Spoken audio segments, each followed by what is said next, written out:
ओम सर्वेभ्यः श्रोतृभ्यः नमः। मुनित्रयं नमस्कृत्य दुक्तिः परिभाव्य च वैयाकरणसिद्धान्तकौमुदीयं विरच्यते।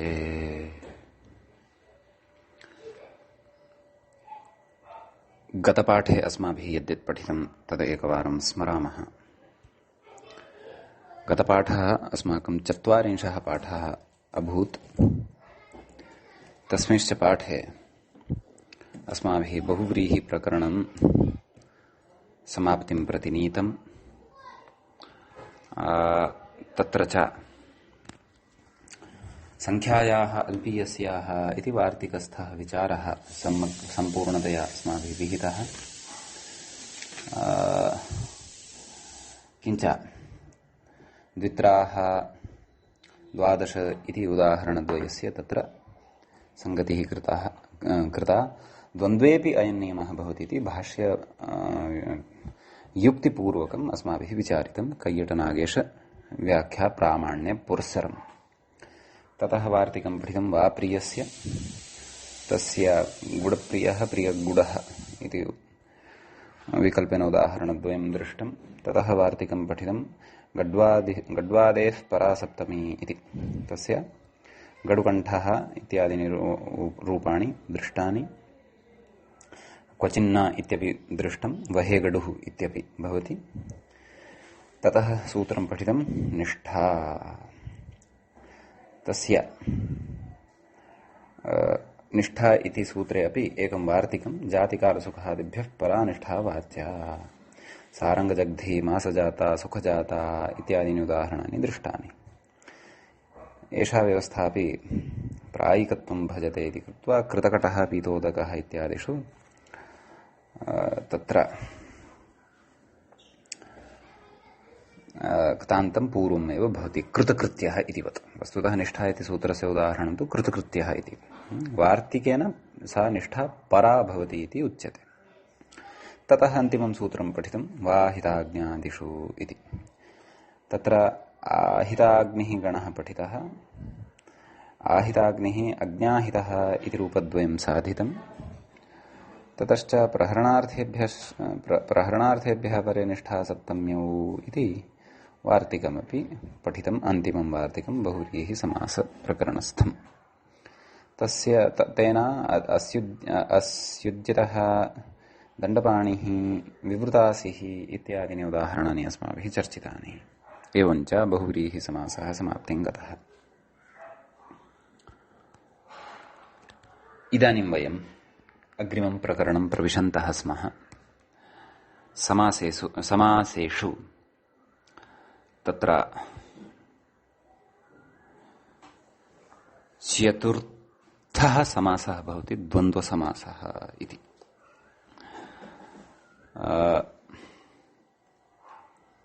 द्वन्द्वसमासस्य अस्माभिः लक्षणं पठितं पूर्वं। समासप्रकरणारम्भसमये सामान्येन लक्षणं स्मृतमासीत्। तत्र द्वन्द्वसमासस्य लक्षणं कथितं यत् प्रायेण उभयपदार्थप्राधान्यम् अथवा सर्वपदार्थप्राधान्यं यस्य भवति, यस्य समासस्य, सः समासः द्वन्द्वसमासः भवति इति। एवं किल। तत्र द्वन्द्वसमासविधायकम् एकमेव सूत्रं वर्तते। तत् सूत्रमिदानीम् अस्माभिः पठिष्यते। यद्यपि अत्र तु कौमुद्यां तु महत्प्रकरणं वर्तते, इतः परं तत्र द्वन्द्वे कस्य पूर्वनिपातः भवति इति एषा चर्चा अग्रे भविष्यति। सद्यः वयं तत्र समासारम्भं करिष्यामः। कथयति व्याख्याता किम् अथ द्वन्द्वसमासनिरूपणम्। अधुना द्वन्द्वसमासः निरूप्यते इति। द्वितीयाध्यायः भवति, द्वितीयः पादः भवति। तस्य 29तमं सूत्रं भवति। चार्थे द्वन्द्वः इति। तत्र सूत्रे पदद्वयं भवति। चार्थे इति एकं पदं भवति, द्वन्द्वः इति अपरं पदं भवति। तत्र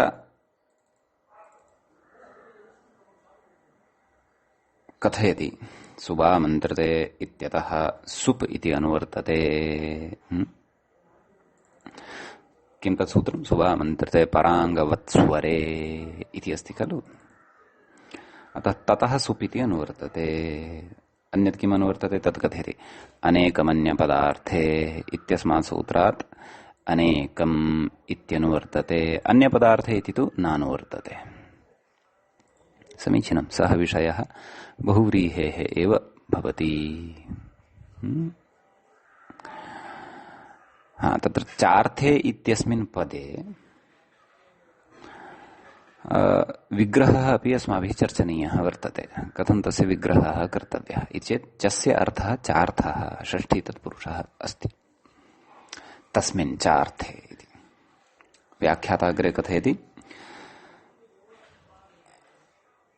तदेव अनेकमन्यपदार्थे इत्यतः अनेकम् इत्यनुवर्तते। ततः कथयति समासः इति विभाषा इति चाधिकृतम्। समासः कुतः? प्राक्कडारात् समासः इति। अपि च वयं प्राक्कडारात् नाम कडारात् प्राक् इति उक्तं खलु। तस्य कडारशब्दस्य अपि समीपे स्मः। यद्यपि गतपाठे पठितं सूत्रं वाहिताज्ञादिषु इति तेन सूत्रेण तत्सूत्रम् उपान्तिमं सूत्रम् अत्र द्वितीयपादस्य खलु। नाम समासविधायकम् इदम् अन्तिमं सूत्रं पठन्तः स्मः वयम् इति बुद्धौ स्थापनीयम्। अस्तु। तर्हि प्राक्कडारासमासः इत्यतः समासः अग्रे कथयति विभाषा। महाविभाषा अस्माभिः चर्चिता एव अस्ति पूर्वम्। अतः तस्याः महाविभाषायाः अपि अत्र अनुवर्तनं भवति। विभाषापरिबहिरञ्चपः पञ्चम्या इत्यनेन प्राचीनक्रमे विभाषापरिबहिरञ्चवः इत्येव एकमेव सूत्रं वर्तते। नव्यैः तत्र विभागं कृत्वा विभज्य तत्सूत्रं पठ्यते। तत्सर्वम् अस्माभिः पूर्वं व्याख्यातं वर्तते। भवतु। एवं खलु। कथयति तदाह अनेकमित्यादिना सूत्रार्थम् आह। किमाह? अनेकं सुबन्तं चार्थे वर्तमानं वा समस्यते इति। चस्य अर्थः चार्थः। तस्मिन् चार्थे यद् विद्यते अनेकं सुबन्तम्। एवं खलु। तत् अनेकं सुबन्तं तस्य अर्थः कः स्यात् इति चेत् चार्थः तस्य स्यात्। चार्थः नाम चस्य अर्थः चार्थः।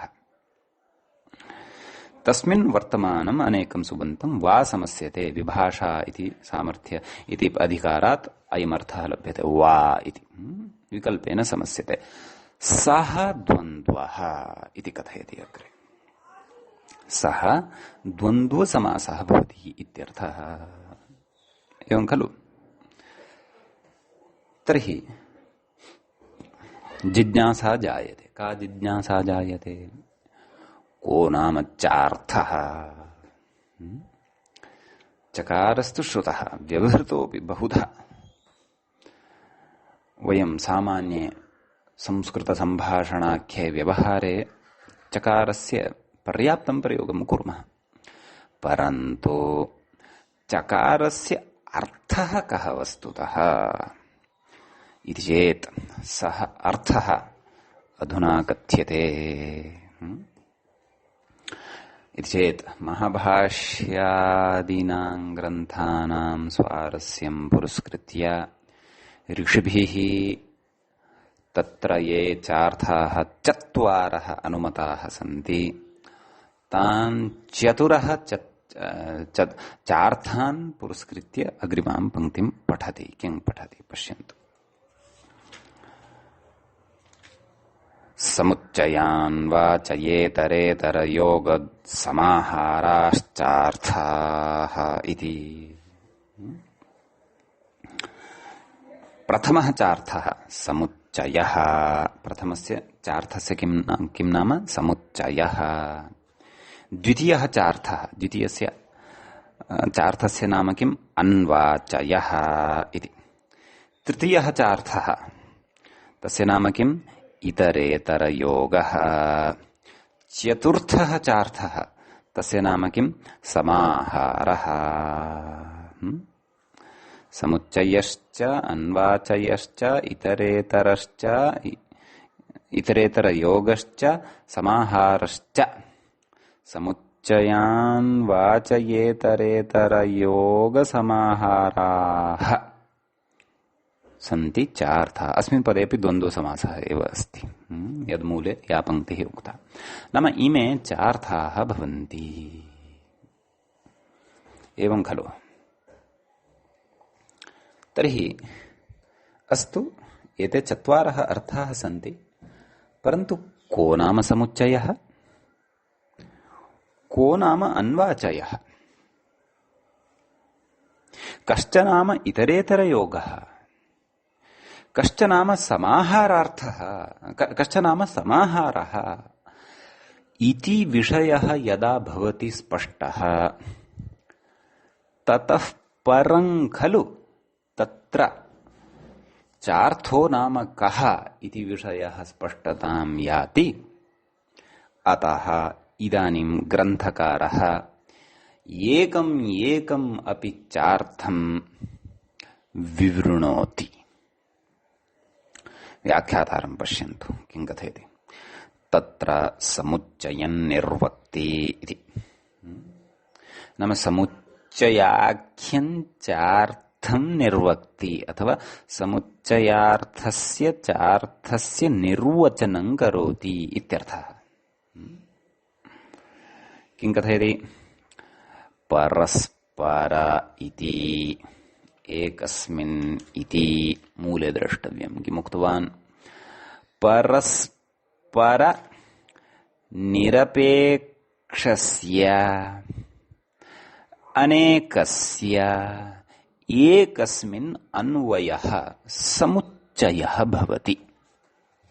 अयं विषयः अवधानेन श्रोतव्यः। द्वन्द्वसमासे अयमेव च विषयः किञ्चित् मुख्यः विषयः वर्तते। यद्यपि अन्येपि मुख्याः एव वर्तन्ते, सावधानतया अवगमनस्य विषयः अयमेव। पुनः पठामि। परस्पर निरपेक्षस्य अनेकस्य नाम अनेकं यद्वर्तते तस्य अनेकस्य मिथः, मिथः अर्थात् परस्परं, परस्परं निरपेक्षा यदा भवति। पुनः परस्पर निरपेक्षत्वे सत्यपि तस्य अनेकस्य एकस्मिन् अन्वयः, अन्वयः नाम सम्बन्धः यत्र भवति तत्र समुच्चयः इत्युच्यते। इति सामान्येन पङ्क्तिः अस्माभिः दृष्टा। अस्याः पङ्क्तेः अर्थः कः, सः अर्थः ज्ञातव्यः। अर्थविवरणं करोति ग्रन्थकारः एवं। किं व्याख्याग्रन्थकारः किं पश्यन्तु। पूर्वं किमुक्तम्। परस्पर निरपेक्षस्य अनेकस्य एकस्मिन्, एकस्मिन् इत्यस्य अर्थं कथयति। किम् एकस्मिन् क्रियापदे, व्याख्यानं पश्यन्तु। एकस्मिन् क्रियापदे आवृत्ते नाम एकं क्रियापदं यदा अस्माभिः प्रसङ्गवशात् आवर्त्यते, तस्य आवृत्तिः क्रियते। नाम एकमेव क्रियापदं वारद्वयं तस्य आवर्तनं तत्र प्रसङ्गवशात् भवति। तत् कथं भवति ज्ञास्यते। सद्यः अत्र आवृत्ते इति भवन्तः नापि स्वीकुर्वन्ति, तर्हि क्रियापदं केवलम् एकं स्वीकुर्वन्तु। किम् एकस्मिन् क्रियापदे एकस्य असमस्यमानपदस्य प्रथमम् अन्वयः नाम प्रथमतया कस्यचित् एकस्य तादृशस्य पदस्य अन्वयः भवति एकस्मिन् क्रियापदे। अन्वयः नाम सम्बन्धः भवति एकस्मिन्नेव क्रियापदे यत् पदम् असमस्यमानपदं भवति इति। एवं खलु? तद् अग्रे पश्यन्तु।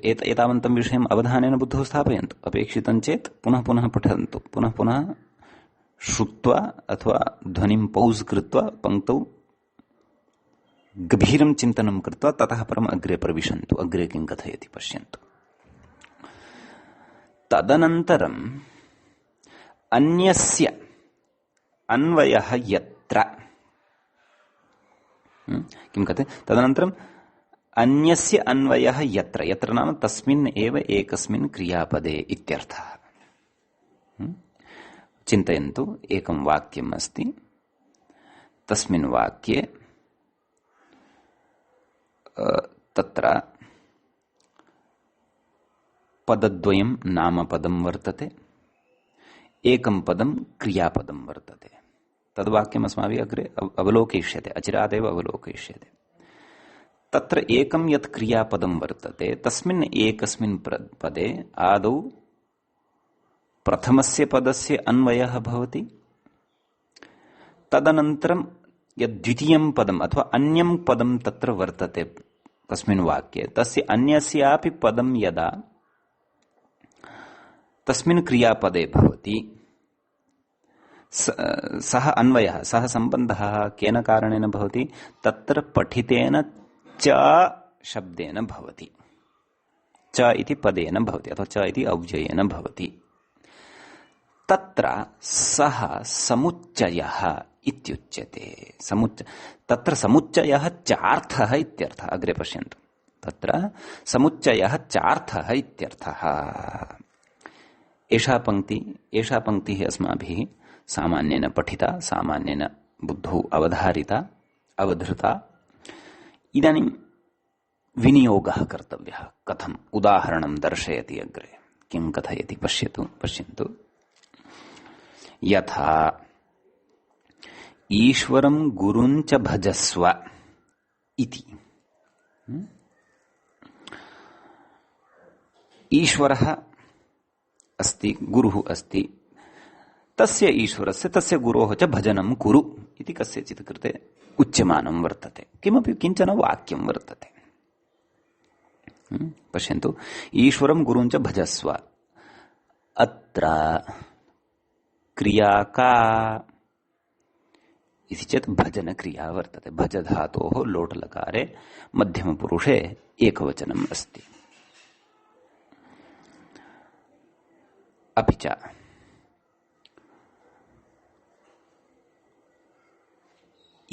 प्रकृते कर्मद्वयं वर्तते। ईश्वरः इति एकं कर्म वर्तते, गुरुः इति अपरं कर्म वर्तते। धातुः सकर्मकः इति कृत्वा कर्मणि अनुक्तकर्मत्वात् अत्र द्वितीया श्रूयते।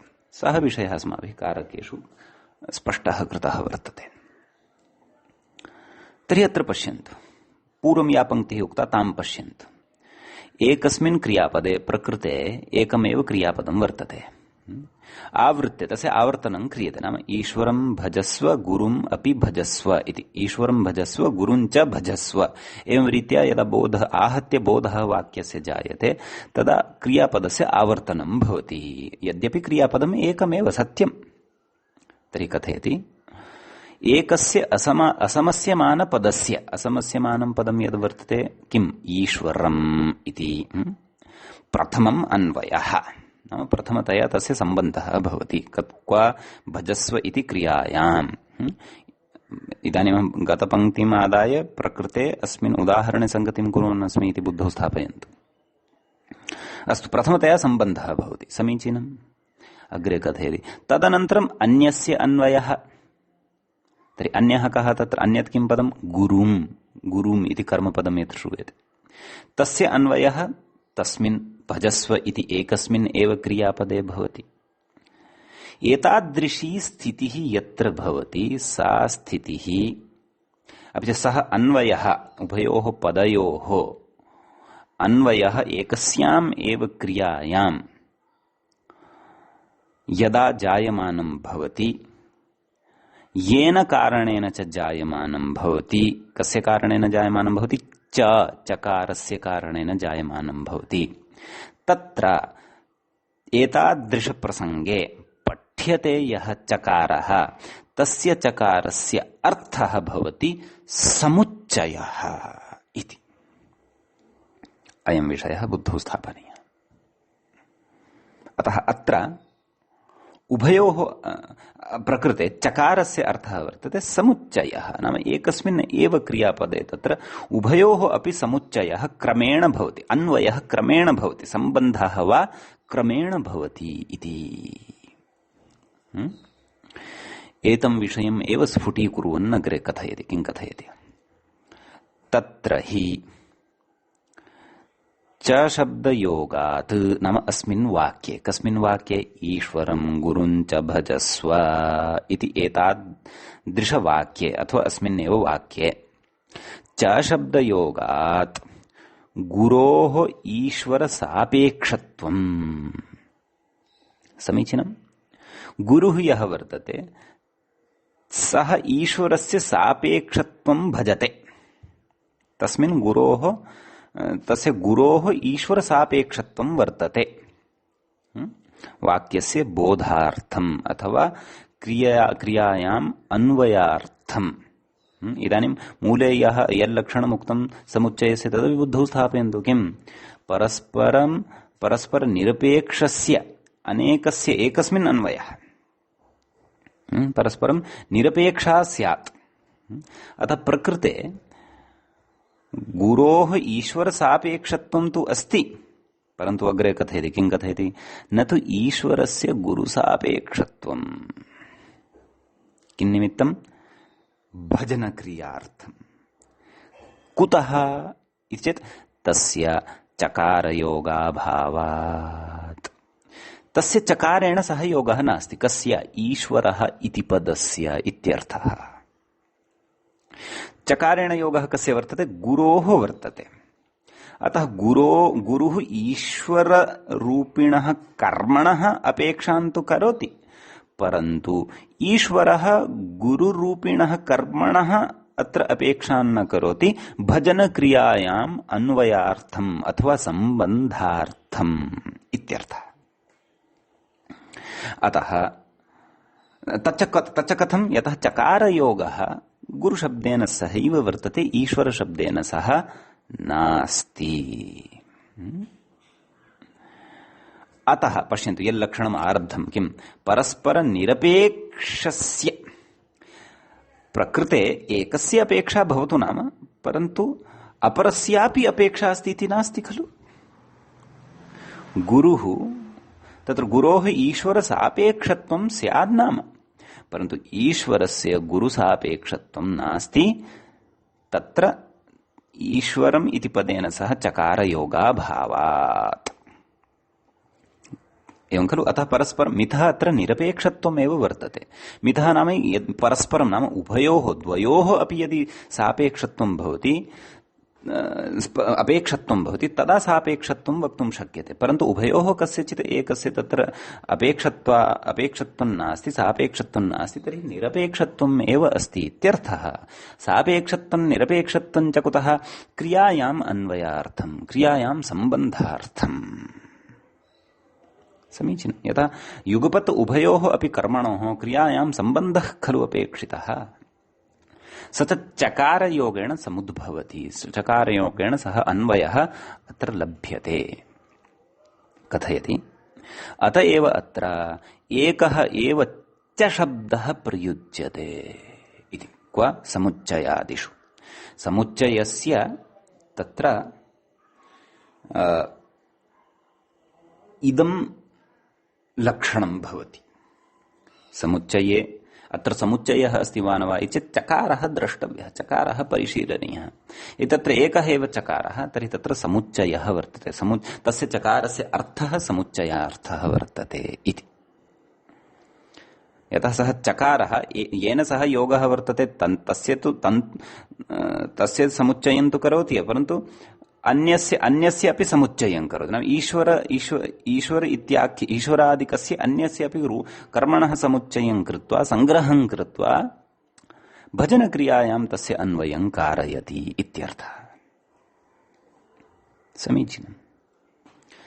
अतः एव अत्र एकः एव चकारः उपयुज्यते। कथयति अग्रे, एवञ्च ईश्वरञ्च भजस्व गुरुञ्च भजस्व इति वाक्यद्वयं पर्यवस्यति। नाम एकचकारयोजनेन अत्र वाक्यद्वयस्य बोधः जायते। वाक्यद्वयम् इतः उद्भूतं भवति, उत्पन्नं भवति। आहत्य वयम् अस्य अर्थं कम् अवगच्छामः? ईश्वरञ्च भजस्व गुरुञ्च भजस्व इति।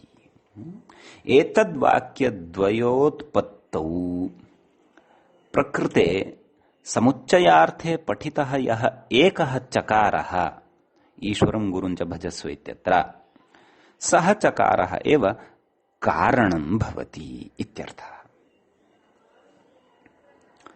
समीचीनम्। अग्रे कथयति, तर्हि एतावता अस्माभिः चकारस्य प्रथमः भेदः समुच्चयः इति पठितः। प्रथमः चार्थः अस्माभिः एतावत् पर्यन्तं ज्ञातः। इदानीं वयं द्वितीयं चार्थं पठामः। द्वितीयः चार्थः वर्तते अन्वाचयः। चत्वारः अपि अस्माभिः क्रमेण पठिताः खलु। अतः द्वितीयस्य अत्र चर्चा क्रियते। कथयति व्याख्याता, अन्वाचयं लक्षयति। अन्वाचयं लक्ष्यीकृत्य तत्र अन्वाचयशब्दस्य अन्वाचयपदार्थस्य निर्वचनं करोति इत्यर्थः। किं कथितवान् मूले? अन्यतरस्येति मूलं द्रष्टव्यम्। कथयति, अन्यतरस्य आनुषङ्गिकत्वे अन्वाचयः भवति इति। अन्यतरस्य आनुषङ्गिकत्वे, आनुषङ्गिकत्वे नाम गौणत्वे सति यः अर्थः उद्भूतः भवति, सः अर्थः चकारस्य अर्थः सः अन्वाचयः भवति। उदाहरणे स्पष्टी भविष्यति। अन्यतरस्यानुषङ्गिकत्वेन अन्वाचयः इति यः द्वितीयः चार्थः उक्तः, तस्य द्वितीयस्य चार्थस्य इत्थं विवरणं क्रियते। किं कथयति व्याख्याता? पश्यन्तु। यत्र अन्यतरस्य पदस्य, द्वे पदे स्तः क्वचित्, तत्र मिथः अन्यतरस्य, नाम एकस्मात् अन्यः यः वर्तते सः अन्यतरः इत्युच्यते। सः यः कोऽपि भवितुमर्हति। यत्र अन्यतरस्य पदस्य एकस्मिन् क्रियापदे आनुषङ्गिकत्वेन परार्थ प्रवृत्ति विषयत्वेन अन्वयः। परस्य अर्थः परार्थः, परार्थाय प्रवृत्तिः परार्थ प्रवृत्तिः। परार्थ प्रवृत्तिः विषयः यस्य सः परार्थ प्रवृत्ति विषयः, तस्य भावः परार्थ प्रवृत्ति विषयत्वं, तेन परार्थ प्रवृत्ति विषयत्वेन अन्वयः भवति। तत् कथं भवति तत्सर्वं। कः परार्थः, कः परः, कश्च तस्य अर्थः, का परार्थ प्रवृत्तिः, कः परार्थ प्रवृत्ति विषयः, कथञ्च तस्य परार्थ वृत्ति प्रवृत्ति विषयत्वेन अन्वयः इति सर्वमपि उदाहरणे स्पष्टी भविष्यति। परन्तु व्याख्यानं यदुच्यमानं वर्तते लक्षणस्य तस्य अर्थं, तस्य पदार्थं बुद्धौ सामान्येन आदौ स्थापयन्तु, उदाहरणं दृष्ट्वा विशेषेणापि अर्थावगतिः भविष्यति।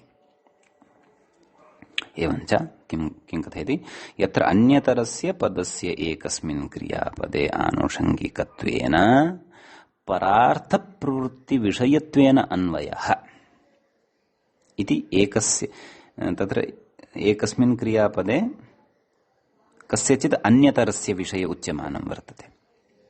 कथयति इतरस्य, नाम अन्यतरात् यः अवशिष्टः सः इतरः। अन्यतरशब्देन पूर्वम् एकः कश्चन ग्राह्यः शब्दः वा पदं वा एकं किमपि ग्राह्यम्। इतरस्य तस्मात् यद् अन्यत् अवशिष्टं तद् इतरम् अथवा इतरः। शब्दः चेत् इतरः, पदं चेत् इतरम्। इतरस्य तु पदस्य अन्यस्मिन् क्रियापदे उद्देश्यत्वेन अन्वयः च। इतरम् इतरं यद् भवति तस्य अन्यस्मिन् क्रियापदे एव उद्देश्यत्वेन अन्वयः भवति, एवं खलु? तदपि कथं भवति तद् अग्रे ज्ञास्यते। तत्र अन्वाचयः इत्यर्थः भवति। उदाहरणं ददाति। तत्र अस्य लक्षणस्य अन्यतरस्य आनुषङ्गिकत्वेन अन्वाचयः इति लक्षणमुक्तं, तस्य च व्याख्यात्रा या व्याख्या कृता तस्य वयम् इदानीम् उदाहरणे सङ्गतिं करिष्यामः। किं कथयति? यथा कोऽर्थः? यथा भिक्षामटगाञ्चानय इति वाक्यमस्ति। भिक्षाम् अटगाञ्चानय कथयति? अटगतौ, अट इत्यत्र अटगतौ इति धातुः वर्तते, तस्य मध्यमपुरुषः लोटलकारः वर्तते, मध्यमपुरुषः वर्तते, एकवचनं च वर्तते। भिक्षाम् अट गाम् च आनय एवं पदच्छेदः अस्ति उदाहरणस्य। तर्हि तत्र कथयति अग्रे, भिक्षाम् अटनेन प्राप्नोहि इत्यर्थः। समीचीनम्। अत्र वस्तुतः तिङन्तपदद्वयान्तरभावेन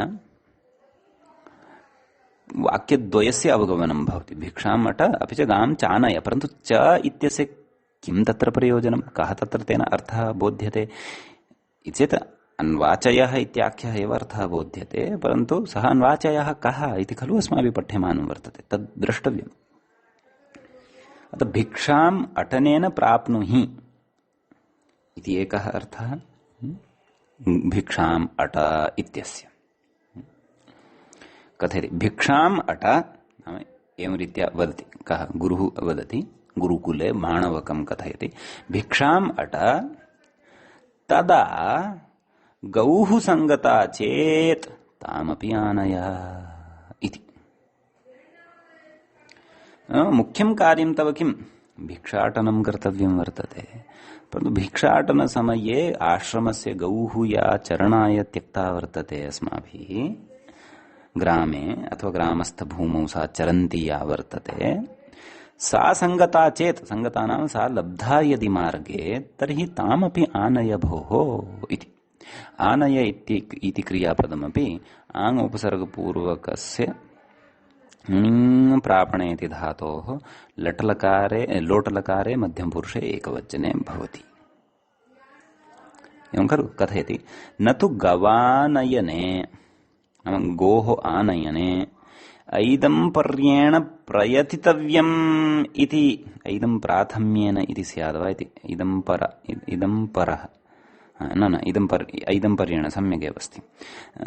इदम्परस्य भावः ऐदम्पर्यम्, तेन ऐदम्पर्येण। किं कथयति? न तु गवानयने ऐदम्पर्येण प्रयतितव्यम् इति तात्पर्यार्थः, खलु?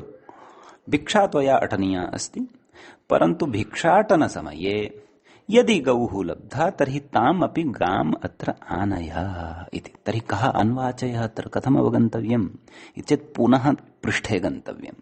पृष्ठे नाम व्याख्यात्रा अन्यतरस्य आनुषंगिकत्वे अन्वाचयः इति यः अर्थः उक्तः व्याख्यात्रा तस्य अर्थस्य अस्मिन् उदाहरणे संगतिः कर्तव्या। कस्मिन् उदाहरणे? भिक्षाम् अटगाञ्चानय, यथा गत उदाहरणे अस्माभिः ईश्वरं गुरुं च भजस्व इत्यत्र संगतिः कृता, तद्वत् अत्रापि संगतिः कर्तव्या।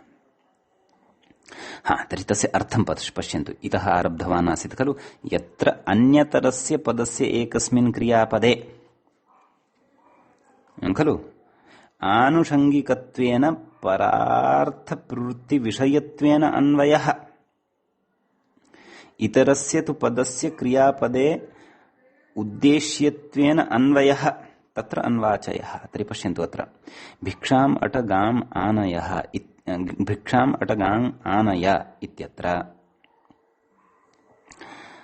अन्यतरस्य पदस्य एकस्मिन् क्रियापदे, नाम अन्यतरं पदं तत्र भवति गौः, तस्य च एकस्मिन् क्रियापदे, नाम तत्र एकम् एव क्रियापदं किं वर्तते? अट इति। यद्यपि क्रियापदं द्वयमस्ति, आनय इत्यपि अस्ति, परन्तु अट कुतः प्रधानकार्यं किं वर्तते? अट इत्येव प्रधानकार्यं वर्तते। आनुषंगिकत्वेन नाम गौणत्वेन परार्थप्रवृत्तिविषयत्वेन अन्वयः। परार्था प्रवृत्तिः अत्र का जायमाना वर्तते? गोः आनयनमपि। वस्तुतः मुख्यं कार्यं किमस्ति? भिक्षार्थम् अटनमेव मुख्यं कार्यं वर्तते, परन्तु परार्थप्रवृत्ति नाम अन्यापि काचित् प्रवृत्तिः अत्र जायमाना वर्तते। किं? यदि लभ्यते गौः तर्हि तामपि आनय इत्यर्थः। इतरस्य तु, इतरं यद् वर्तते पदस्य, कस्य? भिक्षाम् इत्यस्य, तस्य इतरस्य पदस्य तु अन्यस्मिन् क्रियापदे, नाम अट इति क्रियापदं तत्र गृह्यते, अन्यस्मिन् क्रियापदे उद्देश्यत्वेन अन्वयः। नाम उद्देश्यं किं वर्तते तस्य?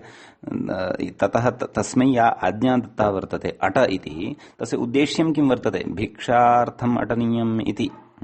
अतः तस्य अन्यस्य उद्देश्यत्वेन अन्वयः भवति, यत्र स च तादृशः अर्थः येन चकारेण बोध्यते, सः चकारः अन्वाचयाख्यः चकारः भवति इत्यर्थः।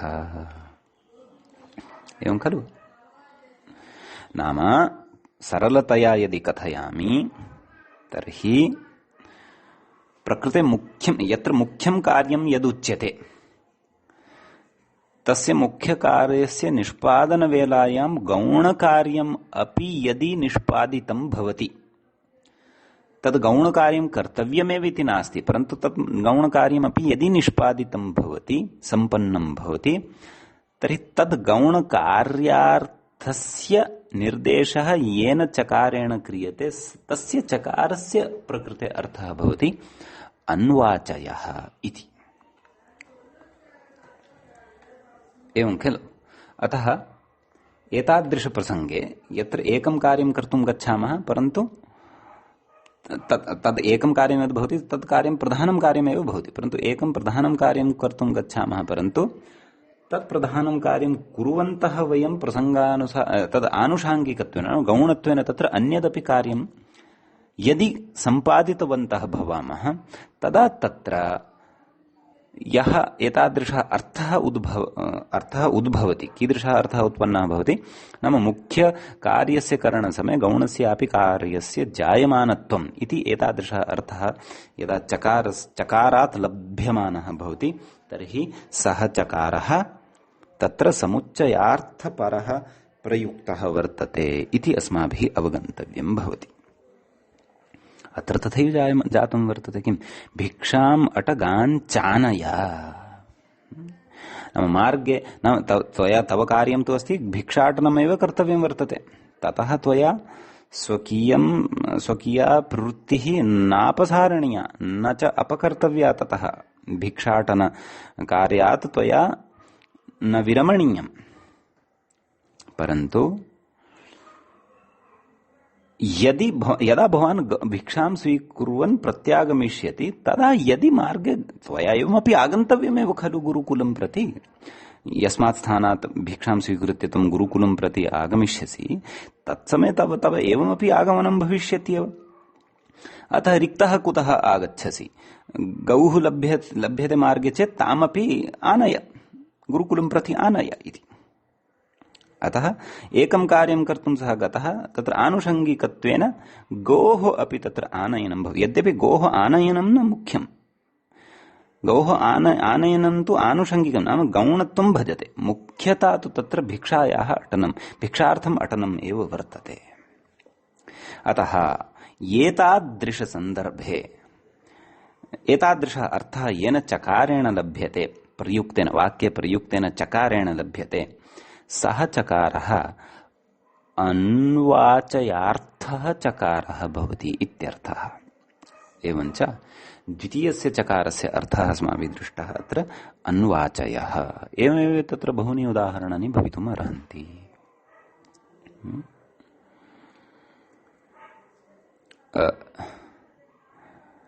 नगरं गत्वा आगच्छ, मित्रम् अपि आनय। पित्रा प्रेषितः नगरं प्रति वस्तूनि स्वीकर्तुं, नगरं गत्वा आगच्छ, पित्रं चानय। चकारः अन्तर्भवेत्। पित्रा प्रेषितः नगरं प्रति वस्तूनि स्वीकर्तुं, प्रत्यागमनसमये यदि मार्गे तव कश्चन सुहृद् दृश्यते, मित्रं दृश्यते, तर्हि तमपि द्विचक्रिकायाम् उपवेश्य आनय इति। अतः तत्र चकारेण यः अर्थः बोध्यते सः अर्थः अन्वाचयार्थः भवति इत्यर्थः। एवं किल। एवञ्च अस्माभिः तावता चार्थद्वयं पठितं, समुच्चयार्थः अन्वाचयार्थश्च इति। इदानीं वयं समाहारार्थं चार्थं, समाहाराख्यं चार्थं पठिष्यामः। तत्र कथयन्नस्ति अग्रे, किं पश्यन्तु। अथ समाहारं लक्षयति, नाम समाहारार्थं चार्थं लक्ष्यीकृत्य निर्वक्ति इति व्याख्याति वा इत्यर्थः। किमुक्तं मूले? समूहः, समाहारः, तावदेव उक्तं मूले। कोऽर्थः इति चेत् कथयति अग्रे, परस्पर साहचर्यम् इत्यर्थः।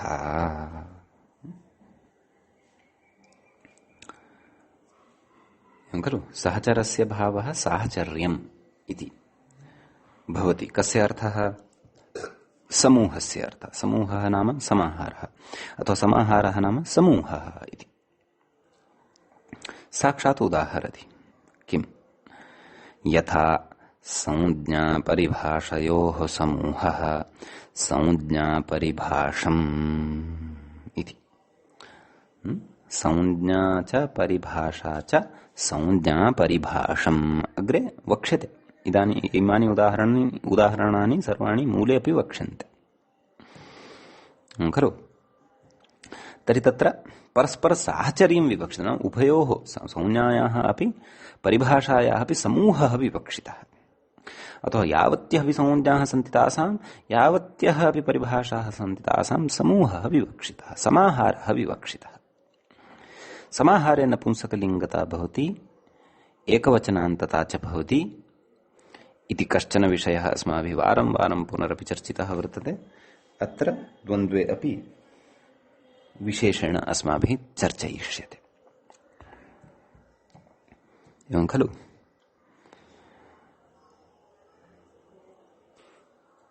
कथयति अग्रे, तत्र इतरेतर योग द्वन्द्वे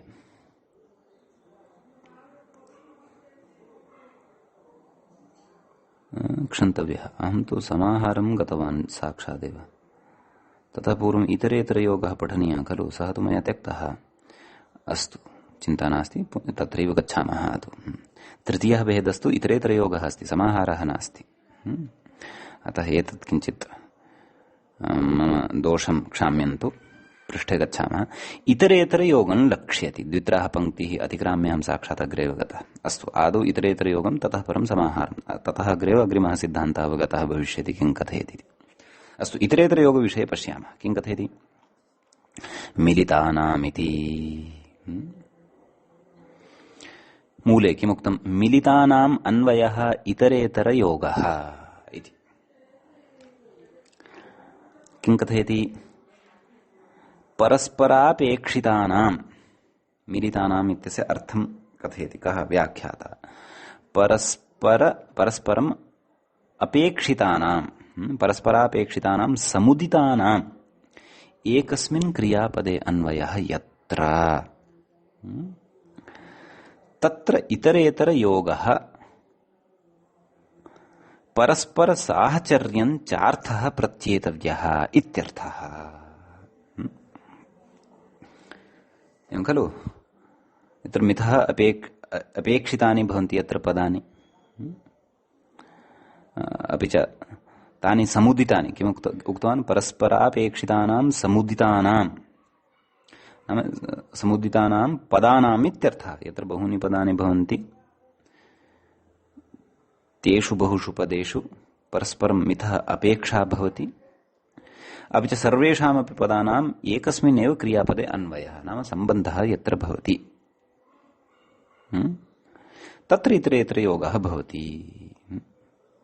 स च परस्पर साहचर्यं चार्थः, परस्पर नाम तत्र इतरेतरयोगः नाम परस्पर साहचर्यम् इत्येव। मिथः साहचर्यं इतरेतरयोगः, मिथः साहचर्ययुक्तं युक्तः इतरेतरयोगः। अपरः चार्थः, तृतीयः चार्थः प्रत्येतव्यः, प्रत्येतव्यः नाम अवगन्तव्यः इत्यर्थः। समीचीनम्। उदाहरणं ददाति। किम्? यथा धवश्च खदिरश्च धवखदिरौ इति। तत्र कथयति अत्र परस्पर साहित्य सूचनाय चकारद्वय प्रयोगः। अत्र मिथः अपेक्षा वर्तते, समुच्चये तथा नासीत्। समुच्चये किमुक्तं? परस्पर निरपेक्षस्य एकस्मिन् अन्वयः। प्रकृते तु मिलितानां नाम बहूनां परस्परम् अपेक्षितानां, मिलितानां मिथः अपेक्षितानाम् एकस्मिन्नेव क्रियापदे यत्र अन्वयः भवति सः इतरेतरयोगः भवति। यथा धवश्च खदिरश्च, तत्र काचित् क्रिया अध्याहर्तव्या अस्ति इति वा, अथवा धवञ्च खदिरञ्च, धवश्च खदिरश्च धवखदिरौ छिन्धि, धवखदिरौ कर्तय इति वा, अथवा धवखदिरौ पश्यति, या कापि क्रिया भवितुमर्हति। तत्र द्वयोः अपि नाम धवस्यापि खदिरस्यापि एकस्मिन् एव क्रियापदे अन्वयः भवति। तद् अन्वय सामर्थ्यात् तत्र स च अत्र परस्परम् अन्वयः कुतः भवति इति चेत् चकारद्वय प्रयोगद्वारा भवति। अतः यत्र चकारद्वयस्य प्रयोगः भवति तत्र इतरेतरयोगः वर्तते। चकारद्वय सामर्थ्येन एव च तत्र नाम इमानि पदानि मिथः सापेक्षयुतानि वर्तन्ते इत्यर्थः गम्यमानः भवति इति। एवं खलु? अतः इतरेतरयोगः अयम्। मिथः इतरस्य कृते यत्र योगः भवति, अथवा इतरस्य इतरेण यत्र योगः नाम सम्बन्धः भवति सः इतरेतरयोगः भवति इत्यर्थः। अन्वाचयः यत्र अन्यतरस्य आनुषङ्गिकत्वेन तत्र अन्वयः भवति सः अन्वाचयः। समुच्चयः यत्र एकस्य एव, यत्र परस्परं निरपेक्षत्वं भवति, अपि च एकस्मिन् एव क्रियापदे परस्परं निरपेक्षत्वे सति यदा अन्वयः भवति उभयोः पदयोः तत्र समुच्चयः भवति इति। एवञ्च एतावत् पर्यन्तम् अस्माभिः समुच्चयः, अन्वाचयः, इतरेतरयोगः इति त्रयः चार्थाः पठिताः। इदानीम् अग्रे कथयति, अन्तिमं चतुर्थं चार्थं कथयति। किम्? अथ समाहारं लक्षयति इति चतुर्थम् अन्तिमम् अधुना पठिष्यामः। किं कथयति? समूहः समाहारः, मूले उक्तं समूहः समाहारः कथयति परस्परसाहचर्यम् इत्यर्थः। अत्रापि परस्परसाहचर्यमेव भवति। तर्हि इतरेतर योगे अपि अस्माभिः एवमेव पठितम्। उपरि पश्यन्तु, परस्परापेक्षितानां समुदितानाम् एकस्मिन् क्रियापदे अन्वयः यत्र तत्र इतरेतर योगः परस्परसाहचर्यं चार्थः। नाम इतरेतर योगः कः नाम अर्थः? इतरेतर योगः नाम परस्परसाहचर्यम् इत्येव तस्य अर्थः, इतरेतर इति शब्दस्य। अतः सः चार्थः भवति, स च इतरेतर योगः भवति। तर्हि यथा तत्र उक्तं तद्वत् अत्रापि तथैव उच्यमानं वर्तते खलु। किम्? परस्पर साहचर्यं परस्पर साहचर्यं न उच्यते, क्षन्तव्यः, परस्पर साहित्यम् इत्यर्थः। तर्हि तु क्लेशो नास्ति। साहचर्ये साहित्ये च कः भेदः इति अवगन्तव्यम्। मया कुतः सः पक्षः आरब्धः इति चेत् साहचर्ये साहित्ये समानः एव अर्थः खलु भाति, परन्तु साहचर्ये साहित्ये च किञ्चित् यः सूक्ष्मः अवान्तरभेदः वर्तते सः अवगन्तव्यः। आदौ तु उदाहरणं प्रस्तौति। किं? यथा संज्ञापरिभाषयोः समूहः संज्ञापरिभाषम्, एवं खलु। संज्ञायाः अपि च परिभाषायाः यत्र समूहः विवक्ष्यते सः संज्ञापरिभाषं भवति। नाम यत्र समूहः ध्वन्यते केन? चकारेण। सः तत्र समाहारः भवति। समाहारचार्थः सः भवति, तस्य चकारस्य अर्थः समाहारः भवति इत्यर्थः। उभयोः मध्ये भेदं स्पष्टीकुर्वन् कथयति अग्रे। कः व्याख्याता? उभयोः नाम कयोः? इतरेतरयोगद्वन्द्वे अपि च समाहारे च। भेदं स्फुटीकुर्वन् किं कथयन्नस्ति इति चेत् इतरेतरयोगद्वन्द्वे साहित्यं द्रव्यविशेषणम्। इतरेतरयोगद्वन्द्वे यत् साहित्यं वर्तते, परस्परं पदानां मिथः यत् साहित्यं वर्तते, तत् द्रव्यविशेषणं भवति खलु। समूहः नाम समाहारः, समाहारः नाम परस्परसाहित्यम् इति न विस्मर्तव्यम्। इतरेतरयोगस्तु परस्पर साहचर्यम् इति। परस्पर साहचर्यं भिन्नं, परस्पर साहित्यं भिन्नम्, एवं खलु। तर्हि तर्हि प्रकृते इतरेतर योग विषये उच्यमानं वर्तते। नाम इतरेतर योगद्वन्द्वे साहित्यं द्रव्यविशेषणं भवति इति। साहचर्यं साहित्यम् इत्यनयोः बहु भेदः नास्ति, सूक्ष्मः एव भेदः वर्तते। सः भेदः कः? सः तु अग्रे वक्ष्यते। साहित्यं साहचर्यम् इति समानमेव। कथयति इतरेतर योगद्वन्द्वे साहित्यं, साहित्यम् अर्थात् साहचर्यं यद् वर्तते तद् द्रव्यविशेषणं वर्तते। नाम द्रव्यस्य विशेषणं वर्तते, नाम पदगतं यद् द्रव्यं वर्तते तस्य विशेषणं वर्तते। यथा इतरेतरयोगस्य किम् उदाहरणं पठितं? धवश्च खदिरश्च धवखदिरौ। तत्र धवाख्यम् एकं द्रव्यं वर्तते, खदिराख्यम् अपरं द्रव्यं वर्तते। तर्हि तयोः यत् साहित्यं वर्तते अर्थात् साहचर्यं यद् वर्तते तद् द्रव्यस्य विशेषणं, नाम तयोः द्रव्यभूतयोः विशेषणं भवति साहचर्यम्। नाम साहचर्यं तत्र प्रधानं भवति इत्यर्थः। यथा धविखदिरौ छिन्धी इति। तत्र समुदितौ इति अवगम्यते। धवखदिरौ छिन्धी नाम समुदितौ इति गम्यते। नाम धवस्यापि अपि च खदिरस्यापि छेदनं कुरु इति तत्र समुदितः कश्चन अर्थः पुरतः उपस्थितः भवति इत्यर्थः खलु। अतः सः इतरेतरयोगद्वन्द्वः। परन्तु समाहारद्वन्द्वे तु समूहः विशेष्यं भवति। समाहारद्वन्द्वे कश्चन एकः वा कश्चन अपरः वा अथवा तत्र विद्यमानं साहित्यं साहचर्यं वा तन्न परन्तु समूहः एव तत्र विशेष्यरूपः भवति। द्रव्याणि विशेषणरूपाणि, समूहः विशेष्यरूपः भवति, नाम प्रधानः मुख्यः तत्र समूहः भवति इत्यर्थः। यथा संज्ञापरिभाषम्, संज्ञापरिभाषम् इत्यनेन केवला संज्ञा एव अवगता भवति अथवा केवला परिभाषा एव अवगता भवति इति न, द्वयोः एव अवगमनं भवति वस्तुतः तदपि न, परन्तु द्वयोः समाहारस्य, द्वयोः समूहस्य तत्र बोधः जायते। यद्यपि सत्यम् अन्ततः संज्ञानां परिभाषाणाम् अनयोः एव बोधः जायते, परन्तु अनयोः अपि यः समूहः वर्तते, समाहारः वर्तते, तस्य समूहस्य अथवा तस्य समग्रस्य समाहारस्य बोधः अत्र भवति। इतरेतरयोगद्वन्द्वे तु तथा नास्ति। इतरेतरयोगद्वन्द्वे तु तत्र